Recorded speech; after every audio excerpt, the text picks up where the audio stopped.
You have to look at every aspect of everything. It doesn't happen overnight. And so many podcasters, so many content creators will get on podcasts and go, oh, you just do it. And that's 100% BS. You plan it. You have a plan for success and you have a strategy to accomplish your goals. Most hosts never achieve the results they hoped for. They're falling short on listenership and monetization, meaning their message isn't being heard and their show ends up costing them money. This podcast was created to help you grow your listenership and make money while you're at it. Get ready to take notes. Here's your host, Adam Adams. Hey, what's up, podcaster? It is your host, Adam A. Adams, and I'm traveling this week. It's my birthday and doing a little bodybuilding competition, which is exciting. So this episode today, which would normally be a solo episode, is just going to be an interview episode, and we'll get back to solos here in a week or two.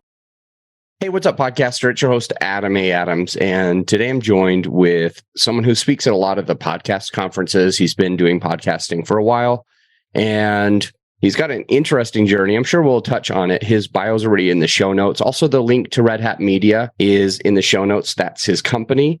We are with Larry Roberts. You're the boss. Readily Random Media. What's Readily Random Media and what's Red Hat Media? Excellent question. That's amazing. And really, it's all part of the story of the journey, in all honesty. So hard to explain it without going all the way back. First, I want to say thank you for having me on the show today. It's an honor to be here.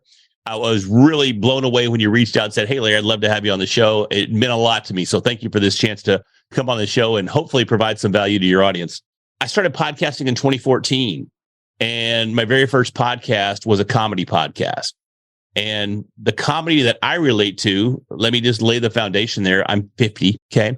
So I grew up in the 80s, and I grew up on the comedy of the 80s, the Sam Kinnisons, the Dice Clays, the George Carlins, all those cats back then that are really the godfathers of what we consider stand-up comedy today. So when I learned about podcasting and I realized it was an opportunity to be able to start a show and leverage that kind of comedy, I was like, oh my God, so blown away at this opportunity. So I jumped in there and I started a comedy podcast. Now, the comedy podcast did extremely well. I took it to internet radio, myself and my co-host. We took it to a live stage show. There was a live stage show for 8 years, and it was still going up until the bar where we had the show was actually closed down for not paying their taxes. Don't tell anybody. But anyways, it was an amazing show. And literally, we took it to the point where it grew to be the largest open mic for comedians in the Dallas-Fort Worth Metroplex outside of a comedy club. So we leveraged the opportunity and the power of a podcast to build this amazing community here in the Dallas-Fort Worth Metroplex. But at the same time, I was in corporate America. And even my podcast name, my little comedy show, it may or may not have been a bit of an innuendo. And I'm not going to say the name on your show because some people might not care for it. But yeah, it was definitely an innuendo. And we had some fans at the office that started wearing some of our merch. And it had our name of the podcast on the merch, whether it was a T-shirt or a hoodie or whatever it may be. And I eventually got that knock on my office door that said, hey, come on down to HR and let's have a chat. So it was, hey, you're in corporate America. This content you're creating does not vibe with our company values. So you need to either leave the show or you need to pack your bags. And at the time, I thought, oh, okay, well, I definitely need to leave the show. So I left the show. But what ended up happening was I knew the power of podcasting was there, and I knew I loved the medium, and I wanted to continue podcasting. So my goal was to launch a show that was very PG, that was very corporately acceptable.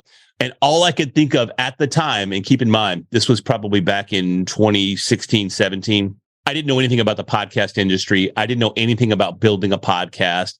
My first show, it was just an accident that we found any success because the content is, it's pretty easy to find an audience for that kind of content.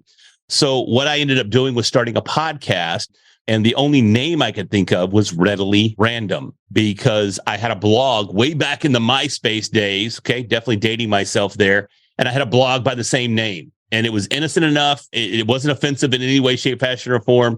And I started a podcast called Readily Random. So I got into doing that, and I just talked to a variety of different people. I mean, I had one of the world's foremost origami artists on my podcast. Not only is he badass at folding paper, but he's also an MIT professor. So not the most dynamic content, but a lot of people don't know this, but I love origami. So it was cool for me to have this interaction with him. But I had people like that all the way up to Satima Nali. He's a motivational speaker. I mean, I think he's got a Super Bowl ring to his name. The dude is amazing. So I had all these different types of people on the show, and it was, well, readily random. So that was your second one? That was my second podcast, yes. Have you done 3 or have you done more than 3? I think I've done more than 3, to be honest with you, bro. Okay. Okay.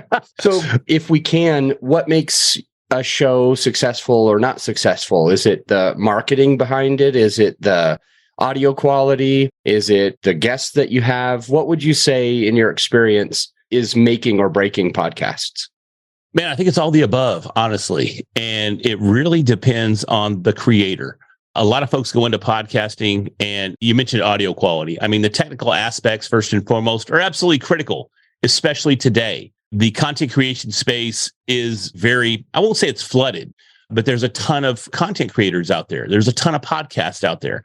I mean, if we look right now, even on Apple Podcasts, there's roughly 2.5 million podcasts just on Apple Podcasts alone. But if we dial that back a little bit and we really dig into the numbers, less than 20% of those podcasts are active, meaning they've published content in the last 60 days. So 18.4 is actually the number that we're looking at these days are active. So the quality of the content definitely makes a difference, because in my personal experience, the difference there is all these people launch shows, but they don't have the technical expertise. They don't have the quality of the content. They don't have the quality of the technical content, meaning the microphones or the interfaces that we use to create the content. And not to be offensive to anybody, but it's basically unlistenable. So they publish this content that's poorly produced and no one else listens. And they start to take that personally, and they pod fade, and they end up not creating their content consistently. So the audio quality content, I mean, that's absolutely critical. We got to have that there. And I think that's a big problem. But success with a podcast, that can be defined in a variety of different ways. A lot of people look at the success of a podcast specifically as the number of downloads that you get per episode of your podcast. That's not necessarily the case, especially with the clients that I work with. If you have a brand or a business or maybe a nonprofit organization, something along those lines, and you're looking to connect with a particular person that would be in your audience, if you can leverage that audience to gain a client, to gain a contributor, then in my personal opinion, and most of the clients that I work with, their opinion as well, that creates a successful podcast. So to say whether or not your show is a success really depends on what your goals are for the show. So going back to, a lot of people base success on downloads. That's not how you base it, and or how some of your clients base it. So you got some clients that base it in a different way. And it sounds like it's the conversation with the guest, which is the way that they base it. Do you mind letting us know, for example, if we don't have very many downloads, how do we know if our podcast is a success? Or if we have a ton of downloads, how do we know if our podcast is a success? So let me ask you this. If you have 10,000 downloads, say per episode, and your podcast is doing nothing other than boosting your ego, is that a success? I mean, if that's all you're looking to do. I guess it depends on that person, but no. 100%.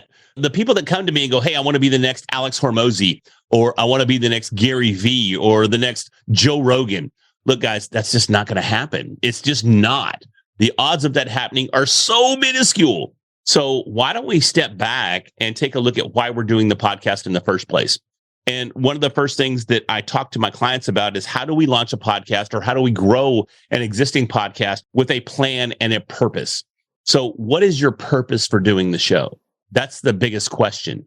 Do you want to gain people? Maybe you have a mastermind and you're trying to get people into your mastermind. Are you providing quality content that would inspire those listeners to potentially join your mastermind? Do you have a brand? Do you have a business and you're looking to grow that business? Are you looking to gain clients for that business? If you're providing content in a way that provides value to potential listeners that could essentially turn into clients, then that's a successful podcast. It's giving you what you're wanting out of the show. And we as the creators, we have to first and foremost understand what we want out of the show. When I started my comedy podcast, I didn't want anything other than to be able to tell jokes that I probably shouldn't be telling. And the first time I heard a podcast, it was the Joe Rogan Experience. Okay, go figure. That's weird, right? Someone talked me into listening to an episode, and I listened, and it just happened to have two comedians on there. Tony Hinchcliffe and Joey Diaz were on this episode of the Joe Rogan Experience, and they were telling jokes that resonated with me because it took me back to my childhood. It took me back to the 80s when I would watch scrambled HBO to listen to these comedians. And if those of you that don't understand what scrambled HBO means, I've just dated myself, and that's fine. But when I heard that, I was like, oh my gosh, I have a platform, and I wanted nothing more than this. I only wanted a platform to be able to tell those jokes and laugh with my co-host and laugh with my guests and have an amazing time. And guess what? That's what I did. And that translated to success for me personally. In what way? Because that was your goal, or because somehow you got successful after that podcast? That was an accident. The success that podcast had was purely by accident. And that also translates into what is success. Now, if we dial it back a little bit, my co-host, he was considerably younger than me. He was in his early 20s. Jamie Gravitt has since gone on from the podcast to have a residency at the New Sahara in Las Vegas, opening for Eddie Griffin.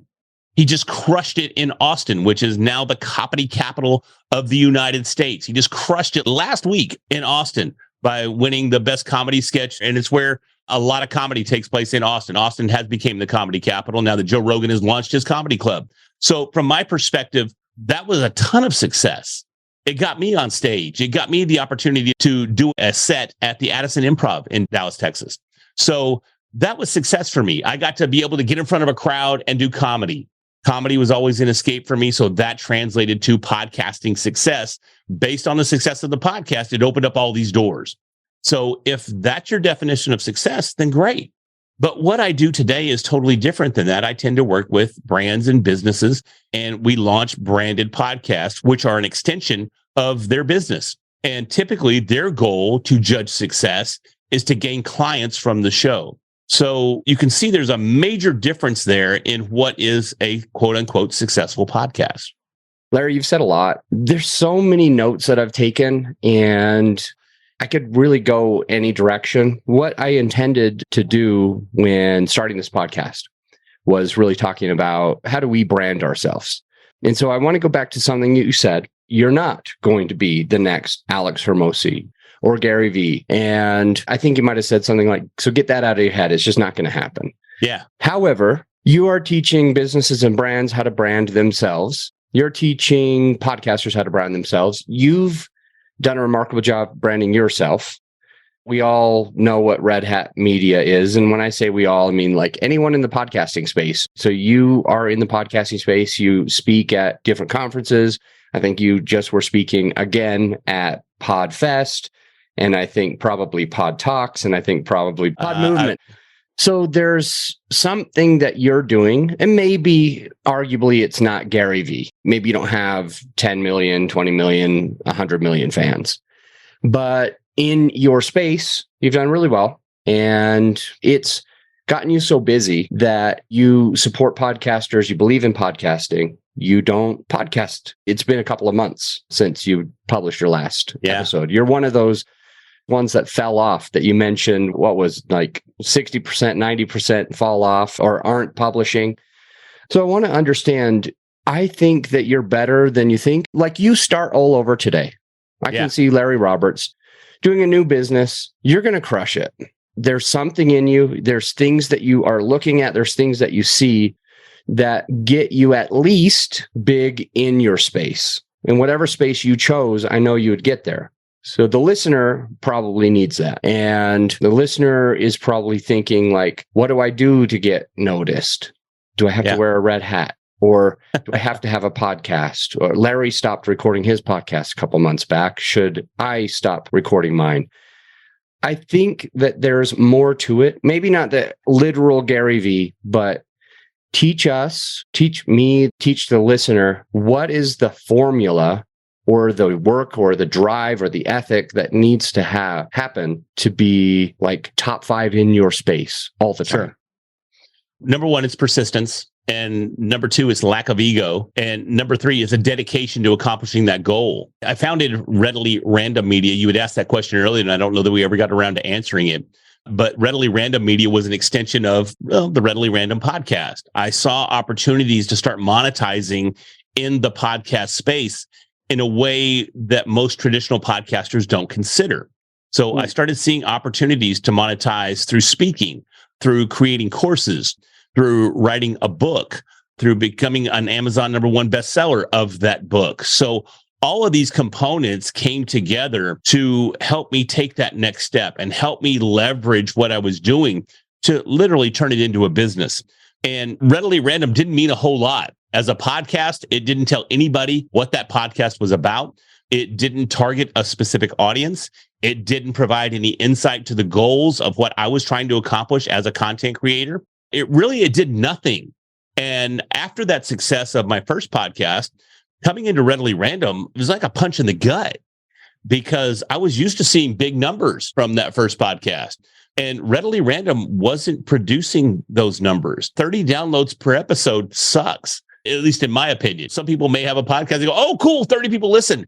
And maybe I was that way at the beginning, but then I realized I wasn't talking to anybody and that wasn't going to take me to that next level. It wasn't going to get me involved in my niche in the industry that I was striving for. And podcasting was that industry. So the biggest thing that I was doing was I went, okay, what's not working and why? And how can I get more exposure? So I started taking every opportunity to speak.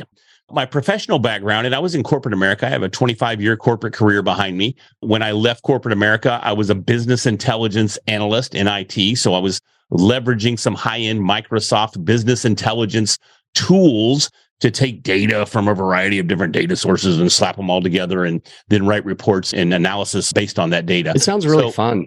Oh, dude, it was freaking amazing. No, it sucked. It was horrible. It was the worst thing ever. But I started leveraging some of that corporate knowledge and going, okay, what have I done in corporate that would translate here that could give me some attention? And the biggest thing was I was a facilitator, and being in front of people and talking and teaching and training was something that was in my background. So I thought, okay, how can I leverage that in this new space? And I started finding these very small virtual events, and I made some relationships with some people that hosted these events, and they gave me an opportunity to start speaking at their virtual events. Now, no disrespect to the people that got me started because they know who they are and I love them to death. But these events typically took place on a Saturday or a Sunday, and I would typically speak early in the morning, 8, 9 o'clock on a Saturday or Sunday. And these were live streamed on Facebook, right? And if you've ever gone live on Facebook, I don't know if you've done it, but you can look at the top left-hand corner of the screen and you can see how many people are watching when you're live on Facebook. Guess how many people were watching all these presentations that I was doing? I think it's going to vary, but most likely less than 25. Dude, it was a goose egg. Very regularly, it was a goose egg. Nobody was watching, but I put so much time and so much effort into each and every one of these presentations that it laid the foundation for me that when the opportunities from these small virtual events opened up to larger virtual events opened up, I already had a good foundation and a good library of talks that I could leverage for these bigger events. Then those bigger events that were still virtual opened up small live stages. So then I took it to the small live stage. Small live stages opened up to bigger stages and bigger stages. And now I'm keynoting at Podfest. I've spoken at EO, which is one of the largest entrepreneur organizations in the world. All these opportunities started opening up, but I laid the foundation by taking my ego and putting it in the backseat and showing up and giving 110% to each and every one of these talks. And after you give one or two, you realize no one's watching these things. But I still gave the same effort and I still delivered the same quality content each and every time that eventually led to bigger and bigger opportunities. And when I say eventually, we tend to think eventually, how long is that? Well, I literally went in about 3 years to starting speaking on these little virtual events to keynoting on massive stages now. So 3 years, that's not a long time. But I also invested a ton of time, a ton of energy, and a ton of effort into opening up these doors. I shook hands with as many people as I could shake hands with. I established relationships with as many people as I could establish those relationships with. And now not only have I done it in the podcast space, but I started going beyond the podcast space. As I mentioned, EO, Entrepreneurs Organization, massive organization. Now I've got my foot in the door there. Now I'm speaking there. As it sits today, and maybe I shouldn't say this, but I'm one approval away from keynoting at their massive event in Florida this October. So if I get that, it's next level. But you can see that I'm going, if I still get that. So I'm still just beginning. I'm still looking at each and every day as an opportunity. I haven't made it, and I don't know that I'll ever make it. And that's the mentality that I keep with. I keep giving that same effort that I put into that virtual experience where I knew nobody was watching, that I give these talks today. And that same energy, that same involvement, that same attention to detail, that same excitement and energy is what's translating into where these opportunities are coming from today. Love it. And I think one of the things that you said, it's important that we just talk a little bit about it for the listener. And that's just about the Facebook Lives. Not always is the Facebook Live going to have people. When I said most likely less than 25 people, it's because I've done a lot and it'll have 0, it'll have 5, it'll have 20, but it's usually not going to have more than that. Yeah. Oftentimes you'll have 1 and you're like sick, and then it'll go back to down to 0 and you're like, oh. Dang it, Mom. But the point that I was going to make is that after like 3 days or 7 days, you're probably going to get 100 or 200 or 300 or 1,000 or 2,000 or 5,000 views on that. Sure. And I think that that's important for the listener, because I don't want you to be discouraged. If you do a Facebook Live and you have a goose egg, you're not technically talking to 0 people. When you keep it up, you might talk to 20, you might talk to 100, you might talk to 5,000. A lot of my Facebook Lives, I might have had 20, but then later it became like 4,000 views on the Facebook Live just because it stayed up for a few days and people started taking action, and it triggers some algorithm within social and they've boosted out in front of other people. But at the time, I only had a couple people on. Larry, you mentioned 3 things: persistence, lack of ego, dedication. I've got one tattoo. It comes from a quote from Calvin Coolidge about persistence and determination being omnipotent, being like the top, the cream of the crop, the things that get you success, and just not quitting. So I love number 1 and number 3 because they basically come from that Calvin Coolidge. And you also mentioned lack of ego. I was hearing you when you were telling your story talk about how you look at every single talk as if it's like the talk and give it 110%. Is that what you mean by lack of ego, or is there more to it? Is there more to lack of ego that the listener should be making sure that they embrace when they want to become an influencer in their space? Yeah, ego is something that, and again, I was born in 72, I'm 50 years old. Ego is something that I've always struggled with, okay? It got me in a lot of trouble over the years. Back in the day, I was a hardcore karate guy, a kickboxer, mixed martial artist, and my ego got crazy out of control, and it caused me a lot of problems. And if there's anything that I walked away from those years, it was understanding that ego is the downfall of all of our success. Our ego tends to get in the way, and it starts to override, maybe even considered common sense. We start expecting things. We start anticipating things. We start expecting people to give us certain things, certain opportunities. I did this, so therefore I deserve that. And for me personally, that number 2 really should probably be number 1, because it would be very easy for me to find even just the little bit of success, and this red hat no longer fit my fitted head, because it's just been a problem. So if we let our ego guide us and direct us, we're going to run into problems. It's going to destroy relationships. It's going to destroy opportunities, and it's going to destroy everything that we built. So not following our ego is definitely something that me personally, I have to keep in mind first and foremost. I have to always look back at me. You mentioned you have one tattoo that's by Calvin Coolidge. I have one book that sits by me every single day called Extreme Ownership by Jocko Willink. Extreme ownership says that if something doesn't happen, guess whose fault it is? It's mine. If I don't accomplish a specific goal, guess whose fault it is? It's mine. So there's no room for ego in extreme ownership. There's no room for ego in understanding that I have total control over what's happening. And if something goes wrong, it's due to something that I did. So that's the only room there is for I when I'm doing anything, whether it's speaking or creating a podcast or you name it. The only room for I is when I'm looking back and going, okay, whose fault was that? Whose responsibility was that? Who dropped the ball there? Who needed to do more there? It's I. That's the only place for I. So that's where that ego comes into play. So I want to ask, based on ego, in my opinion, and we might argue, who knows? My opinion is some ego is important. And arguably, in my opinion, you have some ego. I'm not trying to hurt your feelings or anything. No, you're fine. But you're fine. If we're looking at this, I think it can really go both ways. And I want to understand where you land. If you're far right, far left, somewhere in the middle. Okay. We have to have confidence. We should probably assume the sale. We should probably try to expect things and expect opportunities and work for them. But also you said not to expect things and not to expect opportunities. So how do we understand if we're supposed to be confident and believe in ourselves and know that this is going to work, or if we should not do any of those things and then it will work? Help me out here. Yeah, that's an interesting dichotomy that you've drawn there.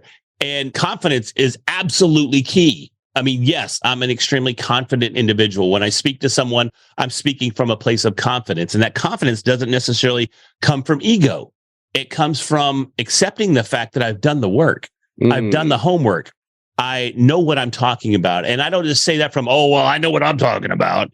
I know that I've invested the time to gain the knowledge to be able to speak intelligently about the topic that I'm discussing, whether I'm talking about AI or whether I'm talking about podcasting or whether I'm talking about martial arts. It doesn't matter. The topics that I'm talking about, I can speak from a place of confidence because A, I've lived it, B, I've done my homework, and C, I've proved it. So that's confidence.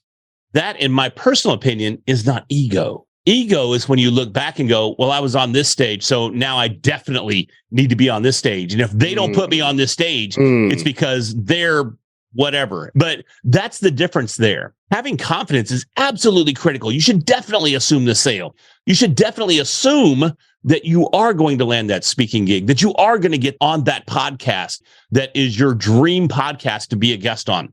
That sort of confidence, absolutely critical. Without it, you're going to go nowhere. But when that confidence starts to transform into ego, that's when you start to see problems, when you start to expect from others, when you expect certain results to take place. And when they don't take place, you go, well, that was just BS. I should have had that. I should have gotten that. That type of perspective, you have to dig into it and go, why are you thinking that? Did you do the work ahead of time? Did you lay the foundation ahead of time? Have you paid your dues ahead of time? Have you done the work? So if you've done the work, sometimes, yeah, the ego's still going to get stung a little bit. We all have it. You just can't let it direct you. So you have to look at that ego and realize, oh, that stings a little bit. What could I do better? So if your ego's hurting, the only place you can look is inside. The only place you can look is at yourself. Go jump in front of a mirror and go, why didn't that happen? It's not because so-and-so did me wrong or didn't give me that opportunity, which they should have. That's not the answer. The answer is, what could I have done differently to make sure that so-and-so gave me that opportunity? That, in my mind, is the difference. Really good stuff. We're going to take a quick break. When we get back, I want to talk about more on branding. So taking somebody who's brand new to how do they brand, how do they get noticed in their space? Just a couple quick tips there. And then also on podcast growth, you were talking about the 30 downloads wasn't really cutting it for you, wasn't going to take you to where you wanted. So how do you get that other exposure? And I think you've learned it. And I think you've been able to support yourself with that and also clients with that. So branding and growing a podcast. We'll be right back. Hey, my friend, as you know, this episode is sponsored by my company, GrowYourShow.com. We want you to be able to have the best tools at your disposal without costing you a whole arm and a leg. So right now you can get a free list of vetted equipment that like mics, mixers, webcams, sound treatment, editing software, everything that you need. I created the whole PDF with direct purchase links just to save you time and money to help it be more convenient for you. So this free PDF will help you skip all the guesswork. If it's on there, it's vetted and approved by yours truly. And if it's not on there, it's probably not worth the money. So go ahead and get yours at growyourshow.com/PDF. Let's get back into the show. We're here with Larry Roberts from You're the Boss and also Red Hat Media. And we want to end today's podcast talking about two things that I know you, the listener, need. You're looking for, you want to grow. And he's done a really great job at branding himself and growing podcasts. So let's figure out, what does it take to truly brand? And imagine, Larry, that my listener is brand new, less than 2 years for sure, and maybe even about to launch. What do they need to know for how to brand themselves, brand the podcast, and get the results? The biggest thing is knowing what your goal is. First and foremost, what are you trying to accomplish? And do you have an existing brand? Are you launching a podcast to accentuate what you're already doing? Do you have a business that has a brand? Or are you looking to launch a personal brand? And that's a big difference and a totally different approach depending on how we're going at it. From my perspective, I mean, sometimes I hate to say this, but the whole red hat thing was an accident. And I stumbled on it. And actually, I can't even really take credit for it. Good friend of mine, Alex Sanfilippo, who owns Podmatch. He's the founder and owner of Podmatch, which is the best guesting platform in the whole wide world as far as podcasting goes. I got to give him credit for the whole red hat thing. So I'll dial it back and give you a revised version of that story. I didn't really have a brand. Again, my company was called Readily Random, and I was just randomly trying to find my way through this sea of content creation. And while I was making some progress because of the work that I was putting in, I really wasn't finding a solid foundation. I really wasn't seeing that big jump in exposure or big jump in what we would consider success. So what ended up happening was back in 2021, that's how young the whole Red Hat brand is. I believe it was November of 2021 in Tampa, Florida. Alex Sanfilippo and I were both speaking at a smaller event called Podfest Origins, which was a small event from Podfest. And Alex and I, we give each other a hard time every time we go on stage. He'll come down, I'll rib him a little bit. I'll come down, he'll do the same thing to me. But at this event, I happened to be wearing a Supreme hat. And Supreme is a brand that all those wacky kids are wearing these days. Or at least they were wearing back in 2021. I don't even think it's popular anymore, to be honest with you. But all of their products are red. And then in big white bold letters, it just says Supreme. That's how they brand everything. And I was wearing that Supreme branded flat bill red hat, more so in an effort to connect with a younger demographic. So I come down off stage after doing my presentation. Alex gives me a bunch of grief.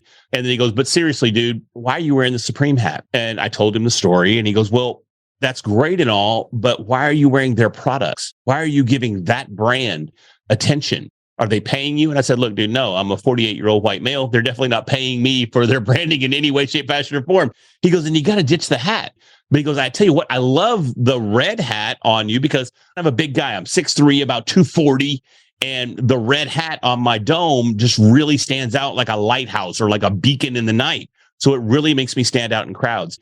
And that resonated with me. So I ran home and I threw away that $100 Supreme ball cap. You didn't throw it away. I kid you not. It's not even in my studio. I promise. I threw it away and I jumped on Amazon and I bought one of these $6 at the time. I think they're 11 now. $6 unbranded red flat bill hat. And I started wearing that. And the transformation with just the red hat was so next level. People immediately started recognizing me as, quote unquote, the red hat guy. And they didn't necessarily know my name at the time, but they knew the red hat guy meant podcasting. And the red hat guy could help you grow your podcast. And it was really driven home when the following year, I think it was March, April, somewhere in that neighborhood, I went to Bitcoin Miami, which is the largest Bitcoin conference in the world, 35,000 people over 3 days. And I was wearing my unbranded red hat. And over the course of those 3 days, multiple people walked up to me in that sea of 35,000 people and said, "Oh, you're the red hat guy." I didn't know these people, but they knew me. And when I saw that, I was like, oh my God, this whole red hat branding thing really has legs. This really has turned into something. And when I had that realization, I knew that I was going to have to change everything that I was doing. So I had to change my company from Readily Random Media to Red Hat Media. I had to get a new website. And last year alone, I spent 11 grand on a Readily Random website, and it's garbage now. I can't even use the thing. So I've just hired a new company to get me basically a landing page. So my webpage isn't very impressive right now because honestly, I'm still growing. It's still growing through this Red Hat Media transformation. But what that did was it taught me a lesson in branding. And while a red hat may not work for you or a fashion icon or whatever, it may not be the thing that makes you stand out in a crowd. But what that did was it drove home the point that we as creators, we have to find our own red hats. We have to figure out what we're doing and how we can accentuate ourselves in our niche, in our profession, in our industry. And once you do that, you leverage that to the maximum capacity to stand out in a crowd. Now people are recognizing the red hat guy as Larry Roberts. People are starting to know my name, and they're starting to realize, oh, the red hat guy is not just podcasting, but he can come over here in this niche and start talking to us about branding. And as of November, when ChatGPT launched, I started becoming the AI guy because I saw the power in AI and how we can use it to create content. So it all ties back to podcasting, but it's these new niches and these new industries that not only have I taken advantage of and learned the skills to support, but the red hat and the branding and the personal messaging there translates to additional opportunities. So that's what I foresee as the next level for Red Hat Media and the Red Hat guy. What is takeaway for the listener? They're hearing you and your branding story, and we're asking ourselves, like, okay, but what do I need to do? Like, how do I brand myself? He's saying I don't necessarily be a red hat or other fashion, but then what? So how do I do it? If we could just get like one or two takeaways on branding. And then you also started mentioning that you're branded as a guy who can help grow a podcast. So we'll finish with how to grow a podcast. Yeah, first and foremost, make sure that you have something that tells people what you do. Let's look back at Readily Random. Does that tell anybody anything? No. Tells you absolutely nothing. Now you go, okay, well, Red Hat Media, that doesn't tell me anything either. However, my vision statement says, what do? We build better brands through podcasts. So that is what we do. So I'm very clear in my messaging, and I'm very clear with my messaging across every platform on social media, across every opportunity that I have for speaking engagements. My messaging is clear. This is what I do. This is the foundation of my brand. This is how we can provide value to you. The red hat, it's just something that helps me stand out. There's tons of podcasters out there. We go to these podcasting conferences. Most of us look pretty much the same. Okay, we all show up in the same branded gear. A lot of times we have the same message. But when we start combining an opportunity to stand out with clear messaging, and we stand out with confidence, and we're not being ego-driven, we're being confidence-driven, big differentiator there, and we've laid the foundation for success. When I left corporate America just 2 years ago, January 4th of 2021, I didn't just step out to do content creation full-time and hope for the best. I planned it out. I made massive financial changes to my home life. I drove a Raptor, for Christ's sake, which was the coolest truck you could ever drive. Guess what I did in order to step away from corporate full-time? I sold my baby. I sold my truck. So I made these sacrifices and made these changes and laid out a financial plan moving forward as well. So you have to look at every aspect of everything. It doesn't happen overnight. And so many podcasters, so many content creators will get on podcasts and go, oh, you just do it. And that's 100% BS. You plan it. You have a plan for success, and you have a strategy, which is the same thing I do when I work with my clients. We put a strategy in place to make sure their podcast accomplishes their goals. Put a strategy and a plan together to accomplish your goals. Find your red hat. It can be anything. I mean, hell, it could be shoelaces. It could be a certain aspect to whatever your niche or your industry is that you do better than anybody else, that you have a deeper understanding of than anybody else. And you capitalize on that, and you make that your messaging. Have clear messaging, have a clear brand, and have a clear direction so that people, when they do find you, they know exactly who you are, and what you do. One thing that we share on this podcast a lot is begin with the end in mind, Stephen Covey. And that's what you're saying is have a strategy with the end in mind, go in knowing what's up, what you're going to do, how you're going to do it, why you're going to do it. Earlier, you said the first thing you need to do is know your goal. Know why you're doing this. Is it for business? Is it for personal, etc.? So how do we grow a podcast? Like going back to those 30 listeners that you had, and you felt like that wasn't going to take you where you needed, where you wanted, where you planned. And you asked yourself, how do I get more exposure? Was speaking on stages how you got your exposure? Is that what we need to follow, or is there something else? I'm not saying that's what you need to follow by any means, but that's what worked for me. Again, going back to my experience in corporate, I was used to being in front of people, going back to my days of being a karate instructor. Hell, I owned my own school in the 90s as well. Did not do very well there, but I learned a lot from that failed business venture. But I was used to being in front of people. I was used to teaching and facilitating and training. So it only made sense for me to take that experience and that comfort in being on stage and leveraging that to grow my audience. So that's specifically what worked well for me. But take advantage of every opportunity. We all know if we have a podcast, give me a second. I'm going to tell you all about it, right? We have to tell people that we have a podcast. But we have to get beyond that, because those are what we call organic growth opportunities. If you have a business and you have a podcast that goes with that business, we have to look at that as an extension of our business.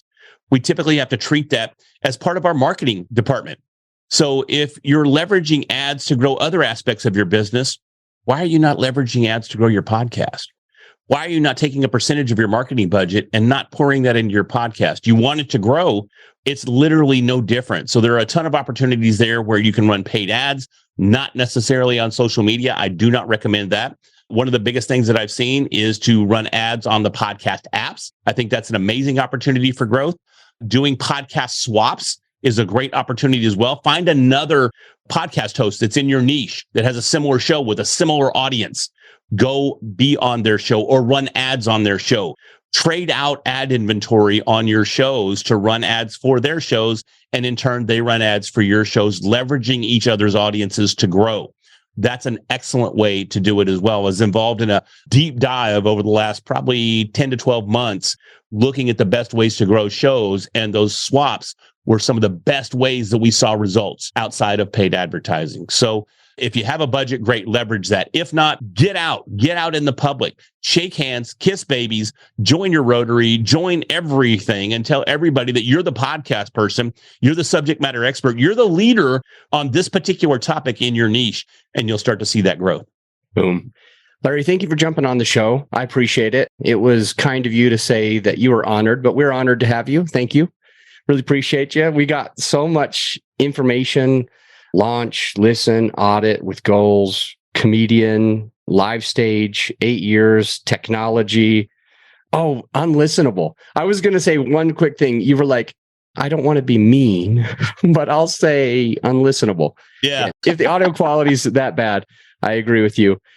Yeah, lots of stuff. 10K boosting ego, persistence, lack of ego, and dedication. Starting with small virtual events, growing 3 years later to massive events, and you still got some others that you want to do or plan to do or are about to hear back if you will do. Yeah. And then finally, just how to brand ourselves, how to find that thing, stand out. And then a couple of great tips on growing a podcast audience, getting in front of other people's audience, speaking on stages, speaking on other people's podcasts, and or having ads, not necessarily on social, but on other people's podcasts. Really good stuff. Larry, we will link to your podcast and your company down in the show notes. His bio's in the show notes, so go and check it out. Check him out and give him a rating and review that you think he deserves. All right, Larry, I'm going to let you go. It is that time. Appreciate it, man. Thank you so much. This was amazing. I appreciate the opportunity to come on the show, and it's just great to connect with you, man. You as well. See you guys on the next episode. You're not alone if you're ready to either get your very first affordable microphone or if you're ready to upgrade your equipment to some legit podcasting studio equipment. Because on all of the forums over the last few months, I'm seeing this all the time. Even my own personal clients that work with my team, they're ready to get that next microphone. They're asking us for it. Additionally, when I'm on discovery calls with potential clients, they're always asking for this stuff. Hey, what mic do you recommend? Hey, what lighting do you recommend? What webcam should I be using? So many questions. And so what we did, my whole team has put together a PDF so that if you're one of those people who is looking to either get your very first affordable microphone, or if you're ready to upgrade your equipment to more professional podcast studio equipment, whether it's soundproofing or whatever, we've got you covered by going to growyourshow.com/PDF. And you can download the PDF for free, or right there on the webpage is everything that you would have, and you don't need to download the PDF. Either way, just go to growyourshow.com/PDF, which will put you to the podcasting equipment that me and my team have personally vetted.